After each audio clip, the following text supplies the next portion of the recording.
सर्वेभ्यो नमो नमः। सर्वेषां स्वागतम्। अद्य वयं काव्यहेतुविषये चर्चयामः। भारतीयकाव्यशास्त्रे अनेकेषाम् आचार्याणां स्थानम् अद्वितीयम् अस्ति। तत्रापि आचार्यमम्मटः भारतीयकाव्यशास्त्राकाशे सम्पूर्णचन्द्र इव प्रतिभाति। आचार्यमम्मटेन स्वकीये काव्यप्रकाशे काव्यहेतुविषये काव्यस्य हेतुत्रयम् इत्युक्तम्। तत्र शक्ति, निपुणता, अभ्यासश्च इति हेतुत्रयम्। काव्यहेतु इति काव्यस्य कारणम् अस्ति।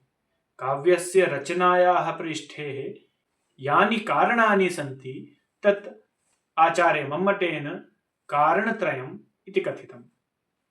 तत्र काव्यप्रकाशस्य प्रथमे उल्लासे तृतीयकारिकायाम् आचार्येण उक्तं यत् शक्ति, निपुणता, लोकशास्त्र काव्याद्यवेक्षणात् काव्यज्ञशिक्षयाभ्यास इति हेतुस्तदुद्भवे। इति हेतुः तद् उद्भवे अनेन पदेन ज्ञायते यत् तस्य काव्यस्य उद्भवे हेतुरूपेण कार्यं करोति।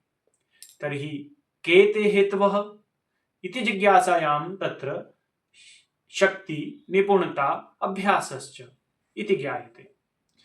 का शक्ति? तत्रोक्तं यत् कवित्व बीजरूपः संस्कार विशेषः। कवित्वस्य बीजरूपः यः संस्कारः अस्ति सा शक्ति। मनुष्यस्य अध्ययनेन संस्काराणां बलेन च शक्तिर्जायते। सा एव शक्ति काव्यस्य निर्माणे सहायिका भवति। तया एव शक्त्या काव्यः प्रस्फुटितं भवति, विकसितं भवति, आनन्ददायकं च भवति। काव्यस्य द्वितीय हेतु निपुणता कथ्यते। निपुणतायाः अपरनाम व्युत्पत्ति अपि। काव्यप्रकाशस्य आचार्येण मम्मटेन निपुणतायाः अपरनाम व्युत्पत्ति अपि कथितः। तर्हि निपुणता विषये आचार्य कथयति यत् लोकस्य स्थावर जंगमात्मक लोकवृत्तस्य शास्त्राणां छन्दो व्याकरण अभिधान कोश कला चतुर्वर्ग गज तुरग खड्गादि लक्षण ग्रंथानां काव्यानां च महाकवि संबंधिनां आदि ग्रहणात् इतिहासादीनां विमर्शनात् व्युत्पत्ति। अत्र वयं पश्यामः आचार्येण निपुणता प्राप्त्यर्थं विविध साधनानां वर्णनं कृतम्। लोकस्य अर्थात् स्थावर जंगात्मकं लोकवृत्तस्य अत्र पश्यामः यत् लोके यत्किमपि वयं पश्यामः तस्य अनुभवजन्य ज्ञानं निपुणतां प्रददाति। शास्त्राणाम् इति पदे वृत्तौ लिखितमस्ति छन्दो व्याकरण अभिधान कोश कला चतुर्वर्ग गज तुरग खड्गादि लक्षण ग्रंथानाम्। अर्थात छन्दानां ज्ञानं भवेत्, व्याकरणस्य ज्ञानं भवेत्, अभिधान कोश कला। अभिधानानाम् इति काव्यस्य किं नाम स्थापनीयं रक्षणीयं च तस्य ज्ञानं भवेत्। कोशग्रन्थानामपि सम्यक् ज्ञानं भवेत्। चतुष्षष्टि कलानां संपूर्ण विशद ज्ञानम् अपि आवश्यकं काव्यस्य निर्माणाय। चतुर्वर्ग धर्मार्थ काम मोक्ष इति चतुर्वर्गस्य अपि संपूर्ण ज्ञानं। लक्षण ग्रंथानां ये ग्रंथा लक्षणं प्रस्तुतवन्ति, लक्षणानां ज्ञानं कारयन्ति, तेषां लक्षण ग्रंथानाम् अपि ज्ञानं भवेत्। काव्यानां ये पूर्ववर्ती कवीनां कृतयः सन्ति तेषाम् अपि सम्यक् ज्ञानं भवेत्। ये महाकवि संबंधिनां महाकविभिः येषां ग्रन्थानां निर्माणं कृतं तस्य अपि संपूर्ण इतिहासस्य अपि ज्ञानं भवेत्। तस्य विमर्शनात्, तस्य वारंवारम् अध्ययनात् व्युत्पत्ति जायते, निपुणता जायते। आचार्य मम्मट द्वारा उक्तं तृतीय हेतु अभ्यासः।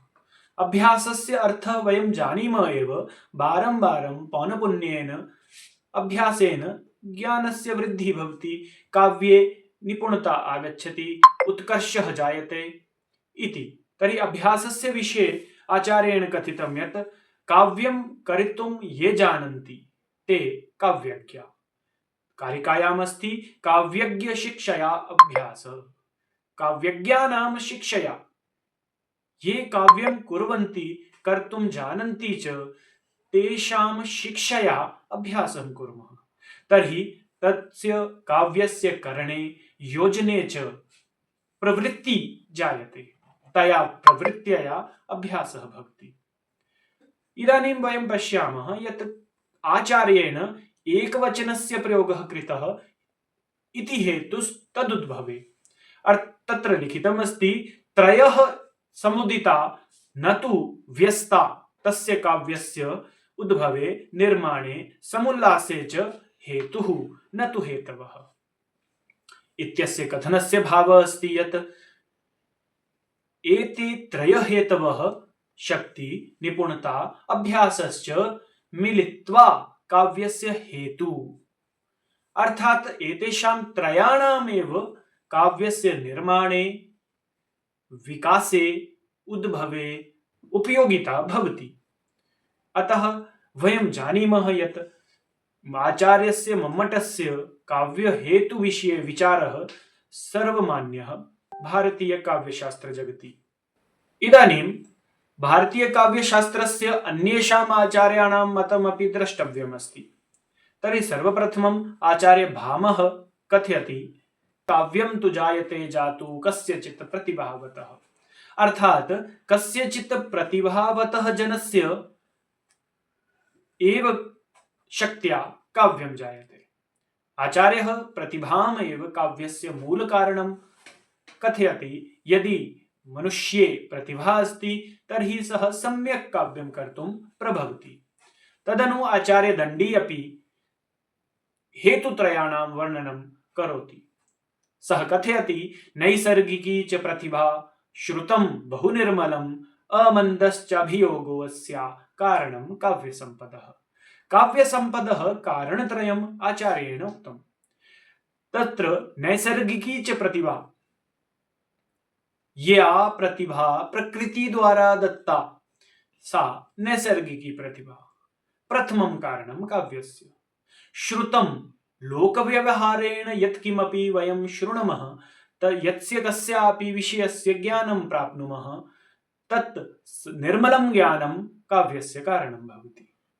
इतोपि आचार्यः कथयति अमन्दश्चाभियोग। अमन्दः यः अभियोगः, यः अभ्यासः, यः प्रयोगः मन्दः न भवेत्, अर्थात निरन्तरं भवेत्। स अभियोगः अपि काव्यस्य कारणं भवति। तदनु आचार्य रुद्रटः स्वकीये ग्रन्थे शक्ति व्युत्पत्ति अभ्यास इति हेतुत्रयस्य वर्णनं करोति। तेनोक्तं यत् त्रितयम् इदं व्याप्रियते शक्ति व्युत्पत्तिरभ्यासः, अर्थात एते त्रयः एव काव्यस्य हेतवः भवन्ति, शक्ति व्युत्पत्ति अभ्यासः। अत्र सर्वैः आचार्यैः प्रायशः इति हेतुत्रयाणामेव वर्णनं कृतं। शक्ति यस्याः नाम प्रतिभापि कथितं, व्युत्पत्ति यस्याः अपरनाम निपुणता कथिता, अभ्यासश्च। एते त्रयः हेतवः मिलित्वा एव काव्यस्य कारणानि भवन्ति। अर्थात काव्यस्य उत्पत्तेः कारणं कस्यापि कवेः शक्ति या संस्कार द्वारा तस्य मनसि ईश्वरेण प्रदीयते अथवा तस्य अध्ययन बलेन लोकानां, शास्त्राणां, ग्रन्थानां समाजे प्रसृतस्य व्यवहारस्य निरीक्षणेन जायते। सा निपुणता अपि, सा व्युत्पत्तिरपि काव्यस्य कारणं भवति। इतोपि अपरः कारणः यः विशिष्टतां प्राप्नोति, विशिष्टताम् आददति, तदस्ति अभ्यासः। चिन्तयन्तु यद् मानवस्य पार्श्वे शक्तिरपि अस्ति, निपुणता अपि अस्ति, परन्तु अभ्यासः न करोति सः, तर्हि तदपि चिन्तनीयम्। अर्थात अभ्यासः परमावश्यकः। पौनपुन्येन अभ्यासः एव काव्यस्य उत्कर्ष हेतु भवति। अर्थात एते त्रयः हेतवः मिलित्वा कार्यं कुर्वन्ति, मिलित्वा एव काव्यस्य उत्कर्षं जनयति